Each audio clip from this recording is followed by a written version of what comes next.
was Jesus for you.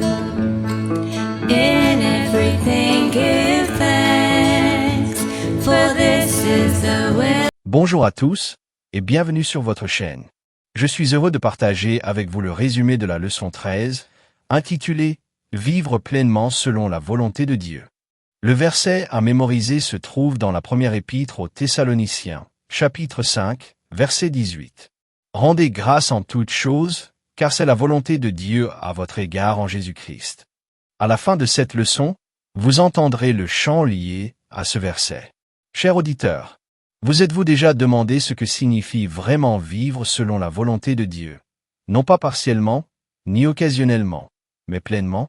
Alors que nous arrivons au dernier chapitre de l'Épître aux Colossiens, nous découvrons quelque chose de profondément inspirant. L'apôtre Paul ne termine pas uniquement par la théologie, il termine par les personnes, les relations et la mission. Derrière chaque salutation se cache une histoire. Derrière chaque nom se cache une vie transformée par le Christ. Des messagers fidèles aux ouvriers restaurés, ce chapitre révèle que l'œuvre de Dieu ne s'accomplit jamais seule. Elle se construit à travers l'unité, l'engagement et un but précis. Cette leçon nous invite à regarder au-delà de nous-mêmes et à nous poser une question plus profonde. Est-ce que je me tiens véritablement dans toute la volonté de Dieu? Aujourd'hui, nous allons explorer ce que signifie rester ferme, rester fidèle dans un monde plein de distractions, et mener une vie pleinement alignée sur le dessein de Dieu. Leçon de l'après-midi du sabbat. Aperçu, l'œuvre de Dieu à travers les gens. Cette dernière section de l'Épître aux Colossiens révèle quelque chose de puissant. L'Évangile ne progresse pas par l'intermédiaire d'une seule personne, mais à travers un réseau de croyants engagés travaillant ensemble. L'apôtre Paul nous montre sa stratégie missionnaire, atteindre les grands centres urbains de l'Empire romain et former d'autres personnes pour poursuivre l'œuvre dans des lieux qu'il ne pouvait pas visiter personnellement, tels que Colosse, Laodicée et Hiérapolis. Même pendant son emprisonnement, Paul est resté en contact par le biais de lettres et de messagers de confiance. Nous voyons un groupe diversifié, juifs et païens, hommes et femmes, tous unis en Christ.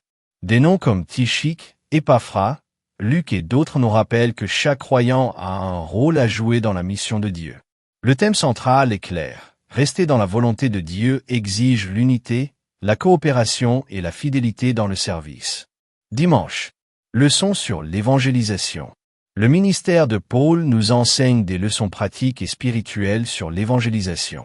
Ses voyages, plus de 21 000 kilomètres, témoignent de son incroyable dévouement.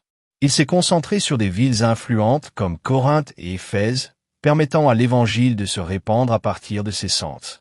Il a également revisité des églises pour fortifier les croyants. Lorsqu'il ne pouvait pas s'y rendre, il envoyait des lettres et des messagers. Deux figures clés apparaissent. Tychik, un ministre fidèle et un messager de confiance, et Onésime, un croyant transformé et un compagnon. Ils apportaient des encouragements et des nouvelles personnelles, montrant que le ministère ne se résume pas seulement à la prédication, mais qu'il concerne aussi les relations et l'attention portée aux autres. La touche personnelle de Paul, son souci, son amour et sa communication démontrent l'authenticité de son ministère. L'Évangile se répand mieux lorsque les gens se sentent vus, pris en compte et soutenus. Lundi, la connectivité des églises. À une époque dépourvue de moyens de communication modernes, Paul a délibérément forgé l'unité entre les croyants. Par ses salutations et ses mentions personnelles, il a relié les églises en une seule famille spirituelle.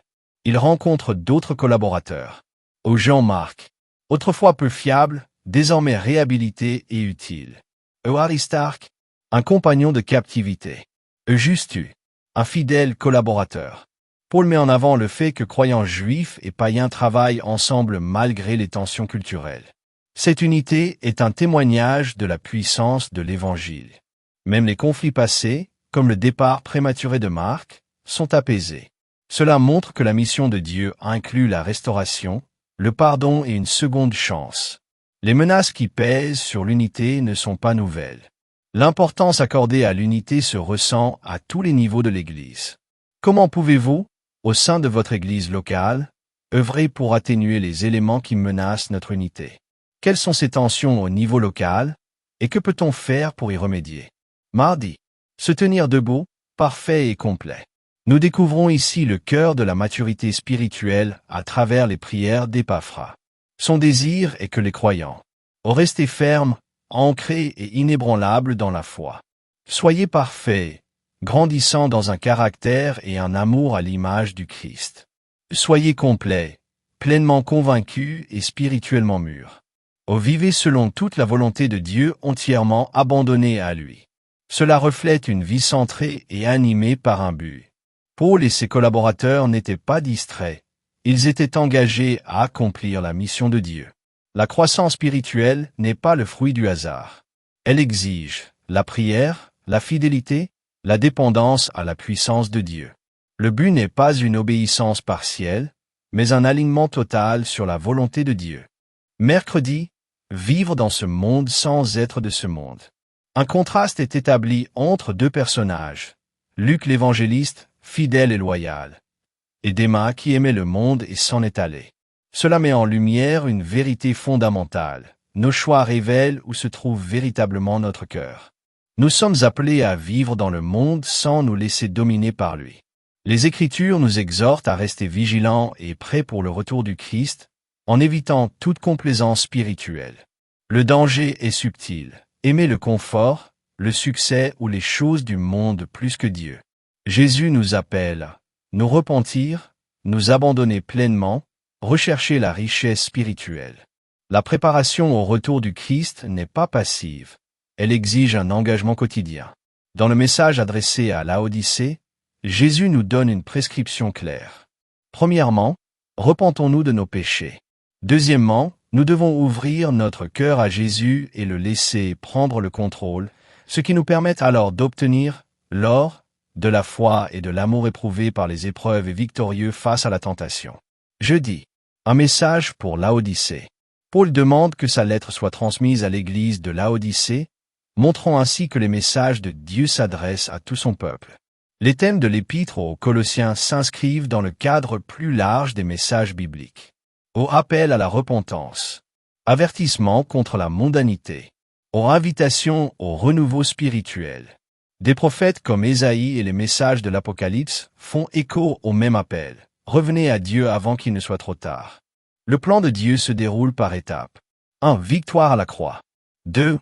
Œuvre continue de salut et de jugement. 3. Destruction finale du péché. 4. Restauration du ciel et de la terre. En fin de compte, Dieu unira toutes choses dans une harmonie parfaite, mais seuls ceux qui le choisissent feront partie de cet avenir. Chers auditeurs, la leçon se termine par un défi personnel. Quel choix faites-vous aujourd'hui qui montre à qui appartient véritablement votre cœur? Se tenir dans la volonté de Dieu n'est pas une décision ponctuelle, c'est un abandon quotidien. Comme Paul et ses compagnons, nous sommes appelés à rester fermes, unis et fidèles, quel qu'en soit le prix. Certains, comme Luc, ont persévéré jusqu'à la fin. D'autres, comme Démas, ont choisi le monde. La différence résidait dans leur cœur. Aujourd'hui, Dieu appelle toujours son peuple à se tenir debout pleinement, complètement et inébranlablement, dans sa volonté. La question est simple, mais éternelle. Qui possède véritablement votre cœur? Que Dieu vous bénisse. In everything give thanks, for this is the will of God in Christ Jesus for you. In everything give thanks, for this is the will of God in Christ Jesus for you. 1 Thessalonians 5 verse 18.